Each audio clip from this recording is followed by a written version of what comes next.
Hello and welcome back to Hillside Power Sport Repair, where today we are going to make some dash inserts for our old shop truck.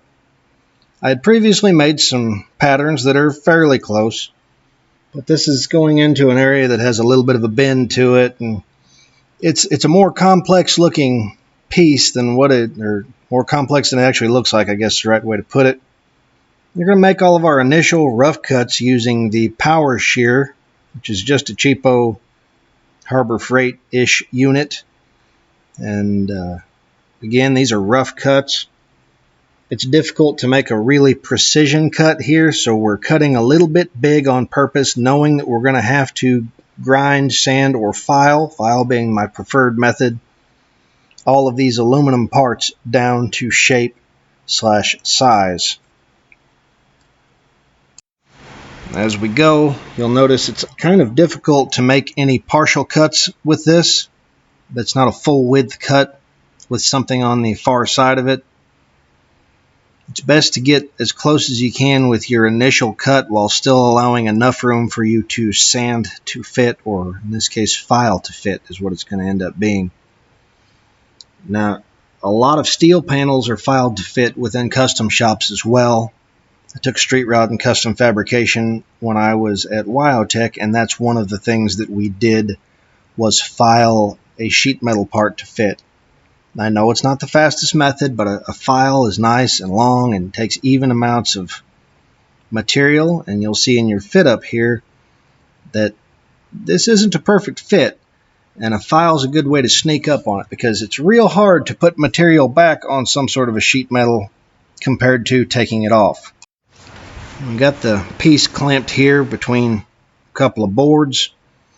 I put some matte colored paint on it so I can see where the low spots are. Again, marking your pieces like that, usually using like flat black spray paint is kind of a normal thing. If you're sanding a piece and checking it for straight and flat, you'll mark it and then sand on it and kind of see where you fall while you're still at a bare metal phase.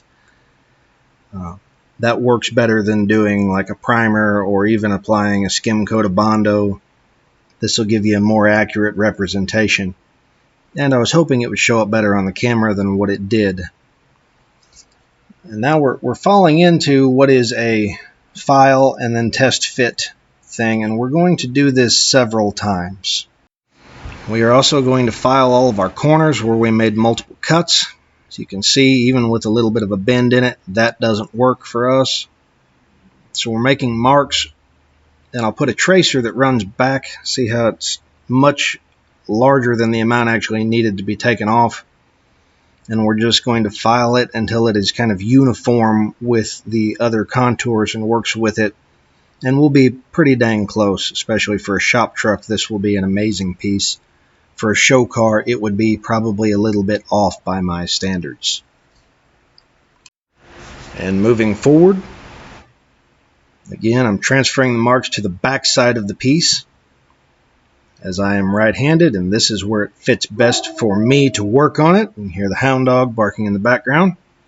There's probably a cat a quarter of a mile away. Go back, check each piece on each side, how it's going to fit down into the dash assembly. Now don't be too weirded out by how good that dash assembly looks. That's the factory piece that I cleaned real good with some Q-tips and some glass cleaner. And then I applied a satin clear that I thought would be similar to the sheen of the factory piece to it. Once I had cut out anything that I thought might be an oil in the plastic. And go back and file and push and mark and file and mark. And we just kind of keep doing this over and over and over. Now the little piece in the bottom fit much better than the big piece. It didn't have a compound curve, and it's pretty flat there. It doesn't have a lot of compound curves in it as far as bending one way and having a curve going the other. But this did work pretty well, as you can see by all of the little filings or shavings coming off of everything.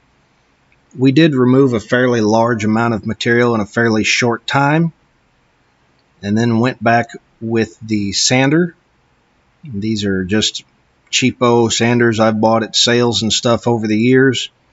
And tried to knock down any wire edge, any small amount of material that might have kind of been pushed over and is causing us to hang up on the plastic. So we did that to every piece here, every little part of it, along the edges, even the bottom edge, which we didn't really touch. It fits good that way, but it does have brown spray paint on it, so we take some starter fluid, kind of do an initial wipe off of any oils or anything that's on it, and then take more starter fluid and get one of my favorite things, a straight edge razor blade, and real carefully kind of drag the paint off of the piece. I find the paint removal in this method is really satisfying. I don't know, it's not exactly precision, but I'm not leaving any gouges in the aluminum because it was a brand new razor blade, and because of the angle that I'm holding it at is not in such a way where it will dig down into the material any significant amount. Now, you can screw up a piece at this stage, but I'm pretty confident that I didn't, and sanding will show that everything's okay. I have some other things I want to do to this piece aside from sanding it. I will be leaving it as aluminum though, you'll be able to tell, and the gauges will be mounted through it. And when I cut the gauge holes, I will remove a bunch of the supporting plastic from in behind the piece. But at this time, sanding it, making sure that I didn't leave any gouges in it, and that it doesn't have any weird discoloration that's going to show within the lifetime of this piece. Paint or marker or any just weird patterns where the sheet was rubbing on something while it was being stored that are going to show through is worth the effort to go ahead and sand this for me. Go ahead and wipe it down real quick. If I were going to glue it in, this is something I would go ahead and do, but as it is, I'm going to use some sort of a nut and bolt assembly to put this in because I want the mechanical bond instead of relying on glue within 30 some odd year old plastic. This is the cutout for the HVAC controls. I want to make sure that that's noted on the back side. And this little piece actually didn't take very long. It was a pretty close fit anyways. Went ahead and filed it to fit. And like I said, it went much faster. It's a much smaller piece and much less complex. All the rest of the pieces of that together. As you can see, the marker marks are much bigger than what I actually need to take off. It's just a matter of making sure that I have some sort of notation for what I feel is the area that needs more taken off. At this point, we sand down all the sharp edges, make sure our test fit is good, and we're good to go. Thanks for watching. Please subscribe and don't be afraid to use our affiliate links. And we appreciate every view and thumbs up and comment that you make. Most comments. Thank you for watching.